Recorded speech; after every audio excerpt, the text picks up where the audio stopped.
magandang araw sa inyo lahat. Here we are again. So, guys, last week we went to the Discovery Park and Wildlife Campsite. And sa tabi noon ay mayroon pong Discovery Park and Wildlife Zoo. So, syempre, nandun na rin lang siya. Alam nga namang hindi mo bisitahin. So, it's just beside us. So, we decided to go to the Discovery Zoo. So, nag-walk kami. Ayan, nakita niyo yung back. That's the back. Ayan. So, nang nasa harap na, nandaya naman ng iba. Yung iba nagpakarga na. And we're in front of Discovery Wildlife Zoo. So, upon entering po, ayan, may makikita kayo. Siyempre, entrance as the usual. Andun yung aming mga tropa, mga kapamilya campers. Nasa loob na. And dahil sa sobrang init, alam niyo ba guys, minsan nakakatamad pag sobrang init. So, sobrang init sa this is in Innisfil pala, pag kung hindi niyo pa alam kung nasaan ang Discovery Park and Wildlife Zoo. Nasa Innisfil, Alberta lang po siya. So, we went inside. Yan.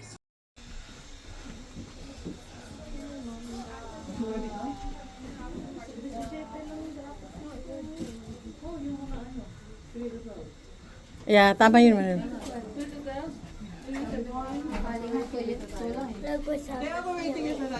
Waiting tayo.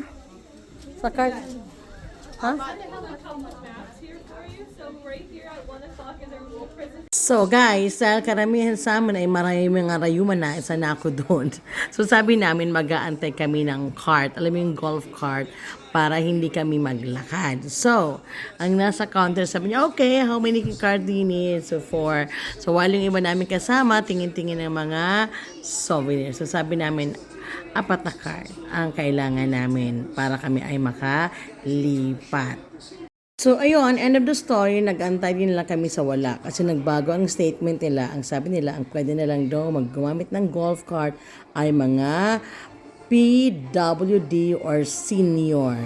Yan. Kami medyo junior pa lang. But si Papa G, naka-sneak dahil sabi namin may isa kami kasamang PWD, senior, dahil sila ayaw nang maglakad. Ayan, first stop namin, ayan, dito sa mababangis na mga bear. Ano bang bear sa Tagalog? Uso ba? Hindi ko alam.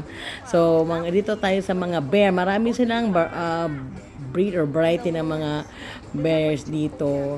So, parang yun ang pinagmamayabang ng Discovery Park and Wildlife Zoo. Ang dami nilang bear dito as in iba't ibang klase. Ito na yun guys, ang iba dyan. So, you see, this one, kanina brown, this one is black color. Diba? So, nasa tabi lang to ng campsite namin, guys. Kung hindi ka matatakotin, it's fine. Then, ang pinaka nakakatakot na part dito, ito yung wolf zoo. So, parang, you know, wolf are wild animals. Pero, ito, akala ko nga sa babaeng ito, baka kakulamunin ito ng mga wolf. Pero, hindi naman. At meron talaga silang parang yung trainer ng mga wolf. Etong zoo na to guys ay nagkikip ng wild talaga. Yan oh, you see that?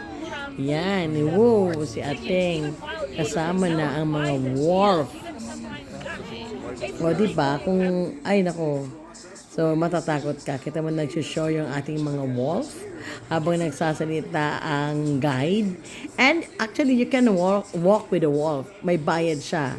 Kasama mo yung trainer. I guess $25 para makalakad ka with the wolf. If you're brave enough, but no, I'm not gonna do that. Pero yung iba siguro ay brave enough to walk with the wolf.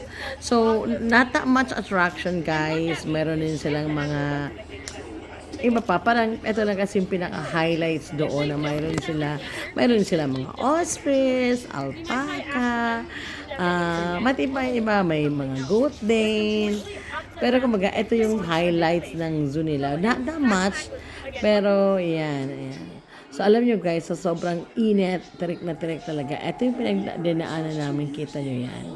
O, dahil kami ay napagod, ayan, pahinga ang Tropa Pits habang popcorn ng iba, ang iba nag-ice cream, o diba, pagod ang mga person.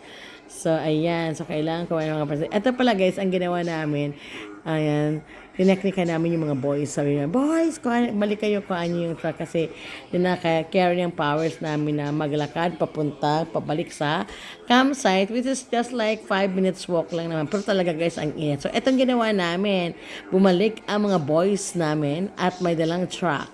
So, dahil hindi kami kasya, nandun na lang kami sa likod.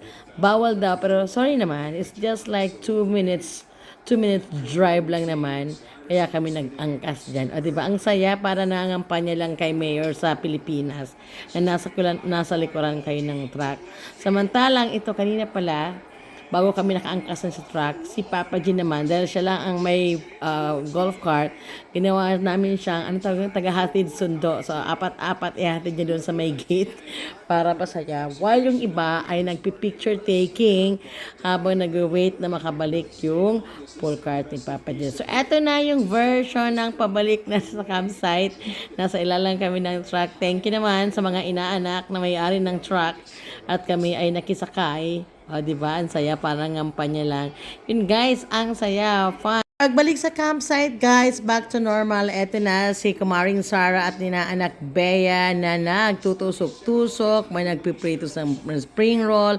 Alam niyo yan, we're preparing for lunch na ang oras na ay mga alas 3 ng hapon. Sabi namin, alas 3 tayo mag-lunch, alas 11 tayo magdi-dinner ng gabi. Kasi nga, long day na tayo, guys. So, ang tinutusok nila, yihaw, masarap. Okay, we have fun. See you next vlog.